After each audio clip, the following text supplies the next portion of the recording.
अस्सलाम वालेकुम, this is Mohammad Usman. आज का जो हमारा लेक्चर है वो है एफएससी पार्ट 1 केमिस्ट्री बुक है। चैप्टर नंबर उसका 1 है और चैप्टर का नाम है बेसिक कॉन्सेप्ट। इस चैप्टर में हमने फ़िज़िकल केमिस्ट्री, मोस्टली आपकी जो एफएससी पार्ट 1 की केमिस्ट्री है ये फ़िज़िकल केमिस्ट्री पे है सारी तकरीबन, ठीक है। इसलिए उन्होंने पहला चैप्टर जो बेसिक कॉन्सेप्ट के नाम से रखा है, इसमें फ़िज़िकल केमिस्ट्री के मोस्टली बेसिक कॉन्सेप्ट जितने भी हैं वो इस चैप्टर में वो डिस्कस करेंगे, ठीक है। तो इसलिए हमने इसको ध्यान से पढ़ना है। और सबसे पहला टॉपिक जो है आज का वो है हमारा एटम। एटम में हमने सबसे पहले हिस्ट्री को पढ़ना है। हिस्ट्री में 2 साइंटिस्ट आ रहे हैं, डेमोक्रिटस और जॉन डाल्टन। इन्होंने क्या काम किया था वो पढ़ेंगे।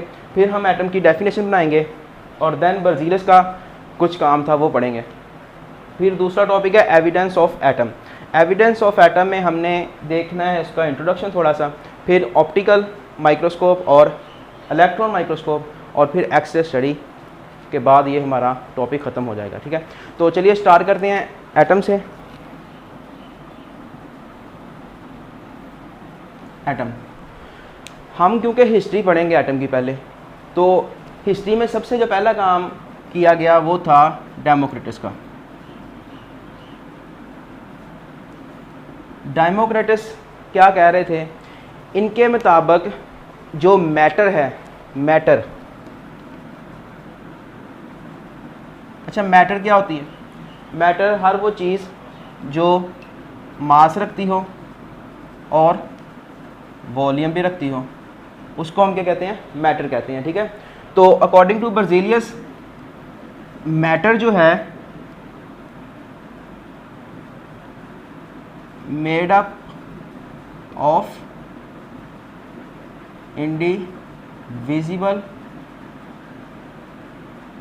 पार्टिकल। इस वर्ड पे गौर करना है कि मैटर जो है वो मेड अप हुई है किससे? इंडिविजिबल पार्टिकल से। ये जो इंडिविजिबल पार्टिकल्स थे ना, ये क्या थे? हमारे एटम थे, ठीक है। मैटर क्या है? छोटे छोटे नाकाबिले तकसीम पार्टिकल से मिलके बनी है। इंडिविजिबल मतलब नाकाबिले तकसीम, ठीक है, पार्टिकल से मिलके बनी है। वो जो इंडिविजिबल पार्टिकल हैं वो क्या हैं? एटम थे डेमोक्रिटस के मुताबिक, ठीक है। अब ये क्या सोच रहे थे और क्यों ये इन्होंने कहा? ये कह रहे थे कि अगर आप कोई भी आइटम लें, कोई भी चीज़ लें, ठीक है, उसको आप उसके पीस करना शुरू कर दें। जैसे ये एक बॉक्स है, ठीक है, इसके हमने पीस करने शुरू कर दिए, इसको काटना शुरू कर दिया, इसका कीमा बना देना है, ठीक है। तो कहता है आप इसको काट जाएँ, मज़ीद तकसीम करते जाएँ। अब हम इसको मज़ीद तकसीम करेंगे, ठीक है, कितना कर लेंगे? जितना भी हो सकेगा कर लेंगे। लेकिन वो कहता है कि एक टाइम आएगा कि आप उस ज़र्रे को मज़ीद तकसीम नहीं कर सकेंगे। वो जब ज़र्रा मज़ीद तकसीम नहीं होगा वो होगा आपका इंडिविजुअल पार्टिकल, और इंडिविजुअल पार्टिकल को ही वो एटम कह रहा था। इसने एटम जो वर्ड था ना, ये बनाया था एक ग्रीक वर्ड से, और वो ग्रीक वर्ड था एटॉमस। एटॉमस का मतलब होता है इंडिविजिबल, ठीक है। ये एटॉमस वर्ड से इसने वर्ड जनरेट किया, कौन सा? एटम। और जो एटॉमस है ये ग्रीक वर्ड है और जो एटम है वो इंग्लिश लैंग्वेज का वर्ड है, ठीक है। हम एटम को यूज़ करते हैं। तो इसके मुताबिक जो एटम था वो क्या था? इंडिविजुअल पार्टिकल था जिसको हम मज़ीद तकसीम नहीं कर सकते। अब आगे चलते हैं जी जॉन डाल्टन पे।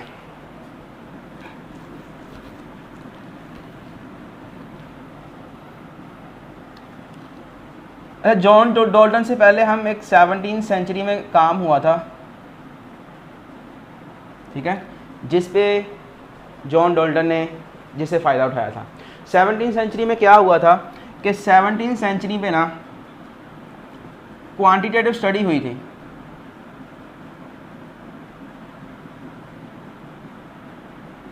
Study on composition of matter, या आप लिख लो कि कंपाउंड, ठीक है। एक तो हुई क्वांटिटेटिव स्टडी किस पे? कंपोजिशन पे। किसकी कंपोजिशन पे? मैटर या कंपाउंड्स की, ठीक है, मैटर की कह लो आप। अब इससे पहले जो ग्रीक का ख्याल था वो ये था कि जो हमारी दुनिया है ना, ये सारी की सारी वो चार चीज़ों से मिलके बनी है, ठीक है। एक हवा, दूसरी मिट्टी, तीसरा पानी और चौथी आग। इनके मुताबिक ये चार चीज़ें थी जिनकी वजह से दुनिया बनी है। लेकिन 17वीं सेंचुरी के अंदर जब साइंटिस्ट ने क्वान्टिटेटिव स्टडी की, क्वान्टिटेटिव स्टडी की जब मुख्तलिफ मैटर जो थी उसके ऊपर, तो उन्हें पता चला कि जो एलिमेंट है, ठीक है, जो एलिमेंट है वो डिफरेंट एलिमेंट कंबाइन होके कंपाउंड बनाते हैं, ठीक है। जैसे कि मिसाल के तौर पे मेरे पास वाटर है H2O, ये कैसे बना होगा? इसमें हाइड्रोजन का एलिमेंट और ऑक्सीजन का एलिमेंट, ये भी एलिमेंट है, ये भी एलिमेंट है, ठीक है। इन्होंने मिलके क्या बनाया? Water, H2O। और ये अब क्या है? वाटर, ये असल में है कंपाउंड। और ये जो दोनों एलिमेंट्स हैं इनकी जो प्रॉपर्टीज़ हैं वो कुछ और हैं। किससे? ये जो चीज़ बनी है कंपाउंड, जो वाटर हमारा बना है, इसकी प्रॉपर्टीज़ कुछ और हैं, इसकी प्रॉपर्टीज़ कुछ और हैं। कैसे? मिसाल के तौर पे ये गैस है, दोनों हाइड्रोजन रूम टेम्परेचर पे, ये भी गैस है। और रूम टेम्परेचर पानी क्या होता है? लिक्विड, ठीक है। तो इसकी प्रॉपर्टी बदल गई ना, गैस से लिक्विड में चला गया। तो यही कह रहे थे 17वीं सेंचुरी में साइंटिस्ट कि जो दुनिया है वो चार चीज़ों से नहीं बनी हुई, बल्कि क्या है, जो भी हमारे पास मैटर है उसकी जब हमने क्वांटिटेटिव स्टडी की उसकी कंपोजिशन पे, तो हमें पता चला कि मुख्तलिफ एलिमेंट्स कंबाइन होकर कंपाउंड्स बना रहे हैं। और ये कंपाउंड्स को अगर हम दोबारा ब्रोकन करें तो वो एलिमेंट्स में कन्वर्ट हो सकते हैं। अब एलिमेंट्स का तो पता ही होगा क्या होता है, चलिए मैं बता देता हूँ। एलिमेंट क्या होता है? एलिमेंट और कंपाउंड में क्या फ़र्क है? असल में एलिमेंट जो होता है वो हमारे पास होता है, किसी एलिमेंट में एक ही किस्म के एटम होते हैं, ठीक है, सारे के सारे एक ही किस्म के एटम होंगे अगर, तो उसको हम एलिमेंट बोलते हैं। और कंपाउंड क्या होता है कि अगर किसी चीज़ में दो डिफरेंट एलिमेंट्स हैं, ठीक है ना, जिस तरह वाटर है, इसमें दो डिफरेंट एलिमेंट हैं, हाइड्रोजन का, ऑक्सीजन का, ठीक है ना, इसमें दो एलिमेंट, इसमें दो एटम कंबाइन हुए हैं, तो इसको हम क्या कहते हैं? कंपाउंड कहते हैं। और एलिमेंट में क्या है? सिर्फ और सिर्फ एक ही किस्म के एटम है। जिस तरह हाइड्रोजन एलिमेंट में हाइड्रोजन के ही एटम है और ऑक्सीजन में ऑक्सीजन के ही एटम है, ठीक है। तो ये एलिमेंट और कंपाउंड का डिफरेंस था। अब इस चीज़ का फ़ायदा किसने उठाया? जॉन डाल्टन ने। जॉन डाल्टन ने क्या किया? आइए पढ़ते हैं।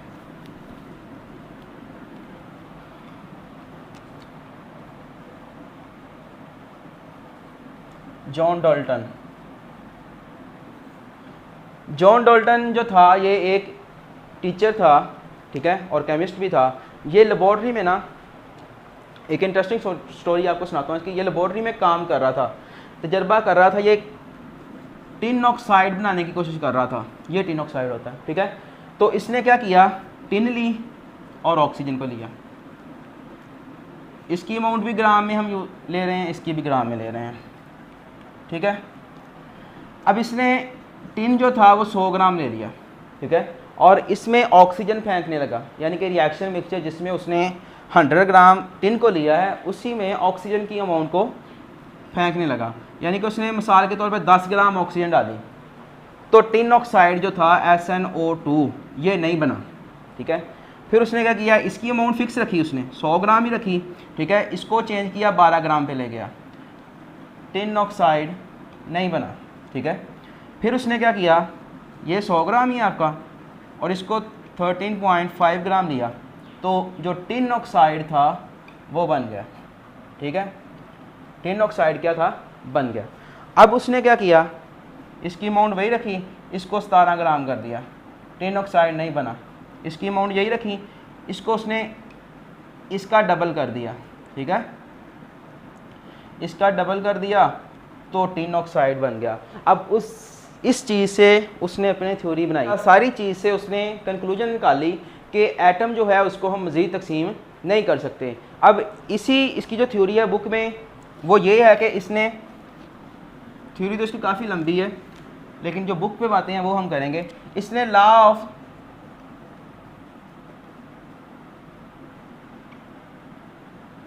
कंजर्वेशन ऑफ मास, इसने law of conservation of mass की बात की अपनी थ्योरी में। ये ला क्या होता है, मैं आपको मिसाल के तौर पे मिसाल के साथ समझाता हूँ कि हमारे पास H2 था और ऑक्सीजन थी, इन्होंने मिलके H2O बनाया, ठीक है। अब इक्वेशन को बैलेंस करने के यहाँ पे भी 2 लगा दें, यहाँ पे भी 2 लगा दें। अब इसका मास कितना होता है, एक हाइड्रोजन का 1 हुआ और ये 4 हैं तो ये कितना हो गया 4 ग्राम, इसका 2, 1 का 16, 2 का 32, और यहाँ पे 4 और 32 कितना होगा 36, ठीक है। इसको भी जमा करें तो 36 ग्राम आ रहा है, इसको जमा करें तो भी 36 ग्राम आ रहा है, ठीक है। अब इसने ये कंक्लूड किया कि एटम को हम ना ही तो बना सकते हैं ना ही किसी चीज़ को ख़त्म कर सकते हैं। जितना हमारा रिएक्टेंट था, जितना रिएक्टेंट में ग्राम लिए थे, उतने ही प्रोडक्ट के ग्राम बने हैं। तो इसका मतलब लॉ ऑफ कंजर्वेशन ऑफ मास है कि यानी कि हम मास को ना ही तो ख़त्म कर सकते हैं और ना ही बना सकते हैं। जो दूसरी बात इसने की थी वो थी लॉ ऑफ डेफिनाइट प्रोपोर्शन। इस लॉ में वो क्या बताता है कि अगर आपने रिएक्शन करवाना है तो आप अपनी मर्ज़ी से चीज़ें नहीं ले सकते कि अपनी मर्ज़ी से आपने अमाउंट ली और वो रिएक्शन मिक्सचर में डाली और आपका रिएक्टेंट बन गया, ऐसे नहीं होगा। बल्कि क्या है, एक फ़िक्स अमाउंट, एक ख़ास रेशो से अगर आप रिएक्टेंट लोगे तो ही आपका प्रोडक्ट बनेगा। जिस तरह इसी को देखो, इसी मिसाल को, इस मिसाल में हमारे पास इस साइड पे 4 ग्राम हाइड्रोजन के हैं, ठीक है, और 32 ग्राम ऑक्सीजन के हैं, ठीक है। अब अगर इनकी मैं रेशो निकालूं तो कितनी आएगी, ये 4:32 हम इसको लिख सकते हैं। इधर देखें ज़रा, H2O2 मिलके H2O बनाता है, ठीक है। अगर हम इसकी रेशो निकालें तो ये आ रही है 4:32। अगर इसको मैं सिंपलीफाई करूं तो ये आ जाएगा मेरे पास 8, यानी कि 1:8। इसका क्या मतलब है, इसका मतलब ये है कि अगर आपने वाटर बनाना चाहते हैं आप, तो आप 1 हिस्सा हाइड्रोजन लोगे, 8 हिस्से ऑक्सीजन लोगे, तो आपका वाटर बनेगा। अगर आप ऐसा नहीं करते, इसका मतलब है ये वाटर तो बन गया, ठीक है, लेकिन अगर आप क्या करते हो, इसके 2 ले लेते हो और इसके 7 ले लेते हो, तो आपका H2O कभी नहीं बनेगा। यही था लॉ ऑफ डेफिनेट प्रोपोर्शन, ठीक है। अब इसके बाद जो है हमारा टॉपिक वो है डेफिनेशन, ठीक है। जॉन डाल्टन की थ्योरी भी हो गई है, डेमोक्रिटस ने क्या कहा था वो भी हो गया है। अब इसकी डेफिनेशन हमने तैयार करनी है जी। एटम की डेफिनेशन जो दी हुई है वो बुक में मॉडर्न डेफिनेशन दी हुई है, ठीक है ना, जो आजकल हम पढ़ते हैं। तो अकॉर्डिंग डेफिनेशन क्या है, एटम क्या है, atom is the smallest particle of element which may or may not exist independently and can take part in a chemical reaction. जो डेफिनेशन है उसके मुताबिक एटम क्या है, वो स्मॉलेस्ट पार्टिकल है, यानी कि एटम एक पार्टिकल है किसी एलिमेंट का जो एग्जिस्ट करता है और नहीं भी करता। मे और मे नॉट का मतलब क्या है कि करता भी है और नहीं भी करता इंडिपेंडेंटली, कि वो अकेला जुदागाना रह भी सकता है और नहीं भी रह सकता। और दूसरा इसका पार्ट क्या है डेफिनेशन का, वो ये है कि उसके पास इतनी ताकत है, उसकी इतनी हैसियत है कि वो किसी केमिकल रिएक्शन को करवा सकता है या किसी केमिकल रिएक्शन में हिस्सा ले सकता है, ठीक है। अब इंडिपेंडेंटली एग्जिस्ट का क्या मतलब है, इंडिपेंडेंटली एग्जिस्ट का मतलब क्या है कि आपके जो पीरियोडिक टेबल में इनर्ट गैस है, जिसको आप हीलियम, नियॉन, आर्गॉन, क्रिप्टॉन बोलते हो, या आपका जो फर्स्ट ग्रुप है उसमें सोडियम हो गई, पोटेशियम हो गई, सेकंड ग्रुप में मैग्नीशियम ले लें, कैल्शियम ले लें, ये सारे जो एटम हैं ये इंडिपेंडेंटली एग्जिस्ट करते हैं, ठीक है। यानी कि ये बगैर किसी बॉन्ड के रह लेते हैं, इसका इंहिसार दूसरों पे नहीं होता, ये इंडिपेंडेंटली एग्जिस्ट कर सकते हैं। और जो इंडिपेंडेंटली एग्जिस्ट नहीं करते उनमें आपकी हाइड्रोजन रहती है। हाइड्रोजन जो है ये अकेला नहीं रह सकता, बल्कि क्या करता है, ये बॉन्ड बना के अपने दूसरे भाई हाइड्रोजन के साथ रहता है। इसी तरह ऑक्सीजन O2 की फॉर्म में मिलती है, नाइट्रोजन भी N2 की फॉर्म में मिलती है, ठीक है, Cl2 ठीक है, I2, डिफरेंट एग्जाम्पल हैं, ठीक है। तो ये इंडिपेंडेंटली एग्जिस्ट नहीं करते, ये इंडिपेंडेंटली एग्जिस्ट करते हैं। और दूसरे पार्ट में वो कहता है कि उसकी इतनी हैसियत है कि वो केमिकल रिएक्शन में हिस्सा ले सकते हैं। एटम भी हो गया जी, हमारी डेफिनेशन उसकी बन गई है। अब लास्ट चीज़ है इस टॉपिक में, वो है बर्जीलियस की। बर्जीलियस का काम जो था वो बड़ा ही अच्छा था, ठीक है।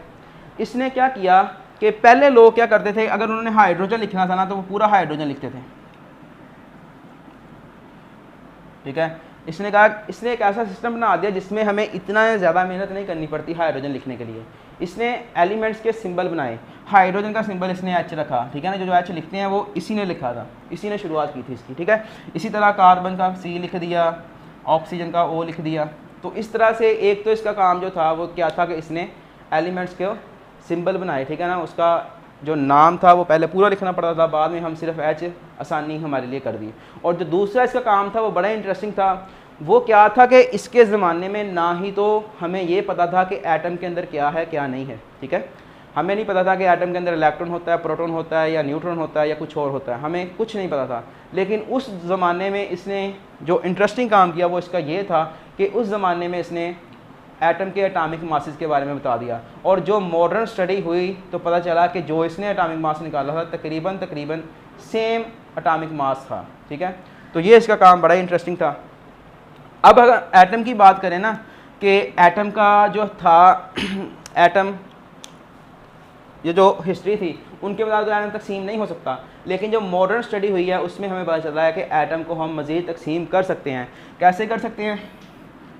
एटम जो होता है ना, इसमें जब हमने इसको तकसीम किया तो हमें पता चला इसके अंदर मुख्तलिफ पार्टिकल्स पाए जाते हैं, जैसे इलेक्ट्रॉन हो गया, प्रोटॉन हो गया, न्यूट्रॉन हो गया। ये जो तीन है ना ये आपके हैं फंडामेंटल।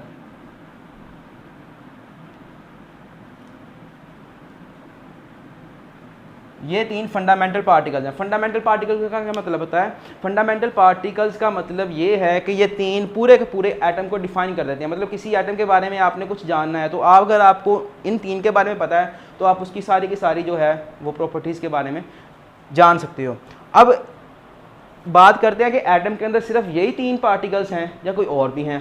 तो वो बुक वाला बताता है कि एटम्स के अंदर तकरीबन 100 से ज़्यादा पार्टिकल्स हैं, ठीक है ना, 100 हैं या 100 से ज़्यादा पार्टिकल्स हैं, और जिनमें ये तीन जो हैं वो फंडामेंटल पार्टिकल्स कहलाते हैं। अब हमारा ये टॉपिक जो था वो ख़त्म हो गया है। अब हम चलेंगे एविडेंस ऑफ एटम के ऊपर।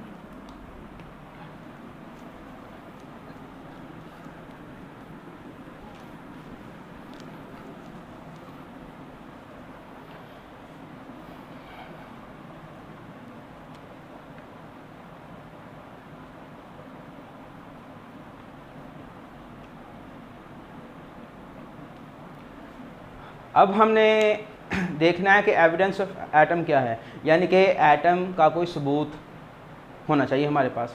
तो एटम को जब तक हम देखेंगे नहीं तो हमारे पास कोई सबूत नहीं आ सकता कि हमने एटम है या नहीं है। तो हमने इसको देखने की कोशिश की। अगर हमें कोई भी चीज़ नज़र आती है, मिसाल के तौर पे वाइट बोर्ड पे आपको ये एक बॉक्स सा नज़र आ रहा होगा, ठीक है। अब ये नज़र हमें क्यों आता है? असल में क्या होता है कि नज़र आने के लिए ना इस ऑब्जेक्ट का होना ज़रूरी है। दूसरा जो मोस्ट इम्पॉर्टेंट चीज़ है वो है लाइट। अगर आपको के पास लाइट है तो ये चीज़ आपको नज़र आती है। अगर ये लाइट्स ऑफ कर दें तो कुछ भी नज़र नहीं आता। अब लाइट क्या इम्पोर्टेंट रखती है? असल में होता है कि ये लाइट आ रही है, इस चीज़ पे पड़ रही है, ठीक है। यहाँ पे आपकी आँख है। अब ये लाइट इस चीज़ पे पड़ी है, ये इस लाइट को क्या करेगा? रिफ्लेक्ट करेगा और ये आपकी आँख में डालेगा। जब ये लाइट रिफ्लेक्ट होकर आपकी आँख में पड़ती है तो हमें कोई चीज़ नज़र आती है। किसी चीज़ का अक्स हमें तब नज़र आता है जब ये लाइट रिफ्लेक्ट होकर उस चीज़ में से हम पे पड़ती है। वाइट बोर्ड आपको इसलिए नज़र आ रहा है क्योंकि इस पर लाइट पड़ रही है और वो लाइट रिफ्लेक्ट होकर हमारी आंखों तक आ रही है, इसलिए हमें ये ऑब्जेक्ट्स नज़र आते हैं। अब हमने एटम को देखना है। एटम तो क्या है? बहुत छोटा ज़र्रा है। मिसाल के तौर पर ये एक एटम है, ठीक है। इसको हमने देखना है तो हम आँख से नहीं देख सकते। आँख से क्यों नहीं देख सकते? क्योंकि एटम बहुत छोटा है। इसका साइज़ तकरीबन 0.2 नैनोमीटर है, ठीक है। 0.2 नैनोमीटर इसका डायामीटर है, यानी कि इसका साइज़ है। तो इतना छोटा साइज हम आँख से क्यों नहीं देख सकते? क्योंकि जो हमारी आँख है ना वो तकरीबन 500 नैनोमीटर के ऑब्जेक्ट को दिखा सकती है, और 1 नैनोमीटर 10⁻⁻⁹ के बराबर होता है। ठीक है, इतने ऑब्जेक्ट को या इससे बड़े ऑब्जेक्ट को हमारी आँख दिखा सकती है। तो इसलिए एटम क्योंकि 0.2 नैनोमीटर का है, हम इसको नहीं देख सकते। अब हमने इसको माइक्रोस्कोप से देखना है। तो माइक्रोस्कोप्स जो हैं वो हमारी दो तरह की हैं, एक ऑप्टिकल माइक्रोस्कोप और एक इलेक्ट्रॉन माइक्रोस्कोप। तो ऑप्टिकल माइक्रोस्कोप में क्या होता है? ऑप्टिकल माइक्रोस्कोप में हम लाइट को यूज़ करते हैं। कौन सी लाइट को? विजिबल लाइट को। ठीक है, अब विजिबल लाइट जो होती है जिसमें हमें चीज़ें नज़र आती हैं ना, वो भी विजिबल लाइट ही होती है। ये बॉक्स आपको नज़र आ रहा है, विजिबल लाइट में नज़र आ रहा है। अब हम एक माइक्रोस्कोप जो है उसमें विजिबल लाइट को यूज़ कर रहे हैं। ठीक है, तो उसमें क्या होता है कि विजिबल लाइट जो होती है ना, उसका जो वेवलेंथ होता है ना वो बहुत ज़्यादा बड़ा होता है। ठीक है, वेवलेंथ बड़ा होने की वजह से ये जो वेवलेंथ है वो इस एटम से टकराएगी नहीं। ठीक है, और अगर टकराएगी तो ये इसको रिफ्लेक्ट नहीं कर सकता क्योंकि इसका साइज़ बहुत ज़्यादा छोटा है। ठीक है, तो अगर ये रिफ्लेक्ट भी नहीं करेगा और टकराएगी भी नहीं तो हमें ऑब्जेक्ट कैसे नज़र आएगा? हमें ऑब्जेक्ट नज़र नहीं आता। इसी वजह से हम ऑप्टिकल माइक्रोस्कोप में किसी भी एटम को नहीं देख सकते क्योंकि उनका साइज़ काफ़ी बड़ा है। ऑप्टिकल माइक्रोस्कोप में हम 500 नैनोमीटर तक के ऑब्जेक्ट को या इससे बड़े को देख सकते हैं। तो अब हमने एटम को तो देखना है क्योंकि हमने एविडेंस ऑफ एटम पढ़ना है। तो हम मिसाल के तौर पे ये मेरे पास एटम है, तो हम अब एटम को इलेक्ट्रॉन माइक्रोस्कोप के थ्रू देखेंगे। इलेक्ट्रॉन माइक्रोस्कोप में क्या होता है कि हम जो बीम यूज़ करते हैं ना लाइट की, वो असल में इलेक्ट्रॉन की बीम होती है। अब उसकी वेवलेंथ काफ़ी ज़्यादा कम होती है। मिसाल के तौर पे वो इतनी होती है। ठीक है ना, ये यहाँ पे पड़ेगी और यहाँ से रिफ्लेक्ट होगी, यहाँ पे आपकी माइक्रोस्कोप का जो इमेज बनाता है, ठीक है, वो होगा, तो यहाँ पे आके इमेज बनेगा। ठीक है, और आपको एटम नज़र आएगा। एटम इतनी जल्दी नज़र नहीं आता, बल्कि हम क्या करते हैं, एटम की जो उसकी माइक्रोस्कोप में ना 15 मिलियन जो है, तकरीबन 15 मिलियन साइज़ को बड़ा करके देखते हैं, फिर एटम नज़र आता है। अब बुक ने एग्जाम्पल दी है कि हमने ग्रेफाइट के एटम को इलेक्ट्रॉन माइक्रोस्कोप में रखा और उसको देखने की कोशिश की। ग्रेफाइट क्या होती है? जो पेंसिल होती है ना, कार्बन की एलोट्रोपिक फॉर्म है। पेंसिल का जो सिक्का होता है ना, कच्ची पेंसिल का, वो ग्रेफाइट होती है। अब बुक पे एक ऐसी पिक्चर बनी हुई है। ठीक है, इसमें कुछ ब्लैक शेड्स हैं और कुछ वाइट शेड्स हैं।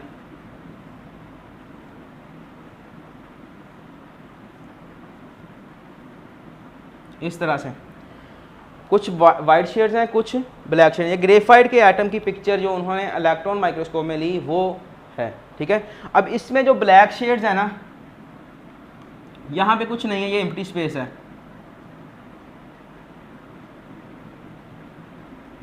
और जो वाइट शेड है ये आपके ग्रेफाइट के एटम है।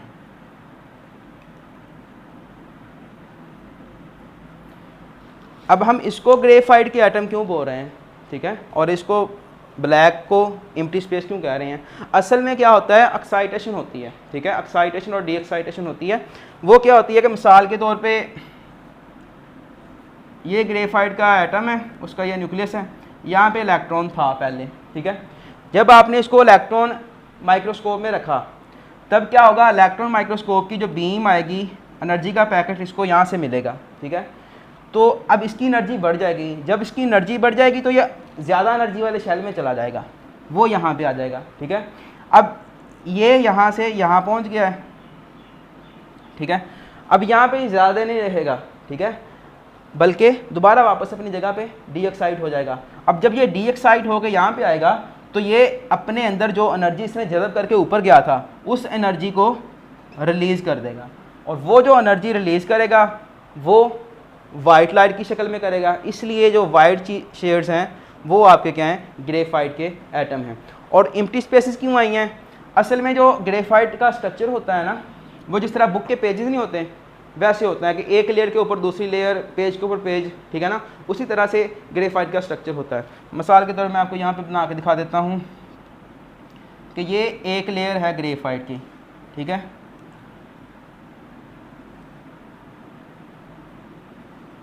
ये दूसरी लेयर हो गई, इस पे तीसरी लेयर है। ठीक है, इसी तरह से लेयर्स बनाते जाएं तो शायद अब आपको पता चले कि ये नीचे वाली लेयर है उससे ऊपर है और ये दरमियान में, इन दो लेयर के दरमियान में एम्प्टी स्पेस है, ठीक है। इस वजह से ये एम्प्टी स्पेसेस आपको नज़र आ रही हैं। तो ये हो गया सारा एविडेंस एटम का जो हमने इलेक्ट्रॉन माइक्रोस्कोप के थ्रू देखा। अब हम नेक्स्ट पढ़ते हैं, कुछ वैल्यूज़ दी हुई हैं और एक्सेस स्टडी हमारी रहती है अभी।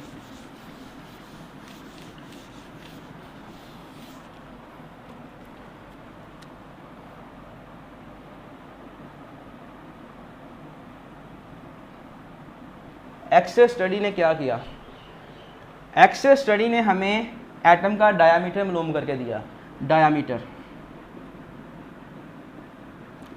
क्या होता है, मिसाल के तौर पे ये एक सर्कल है, डायामीटर क्या होगा, इस बाउंड्री से लेके इस बाउंड्री तक का फासला वो क्या होता है, डायामीटर होता है, ठीक है।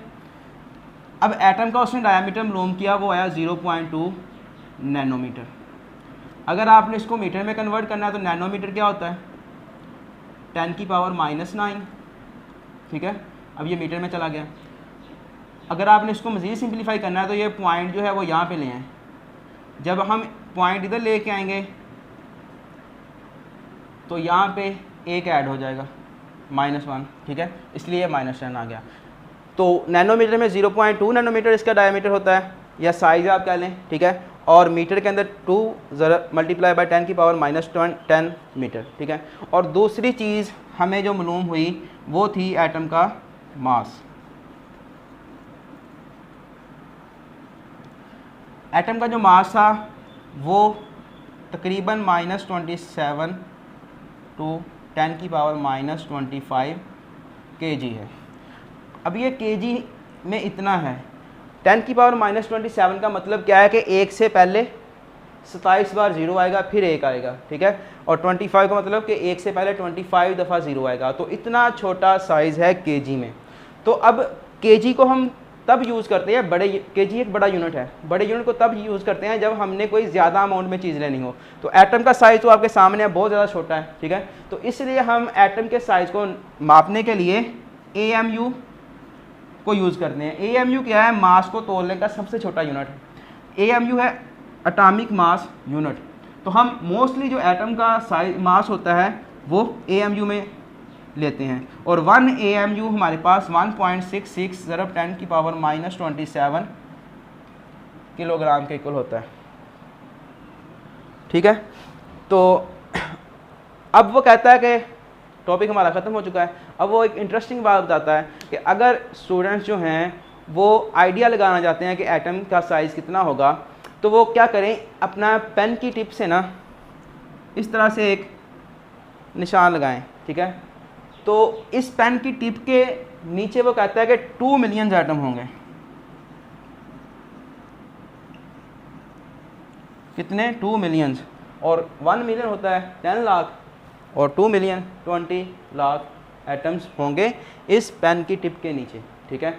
तो आप अंदाज़ा कर सकती हैं कि एटम कितना छोटा है।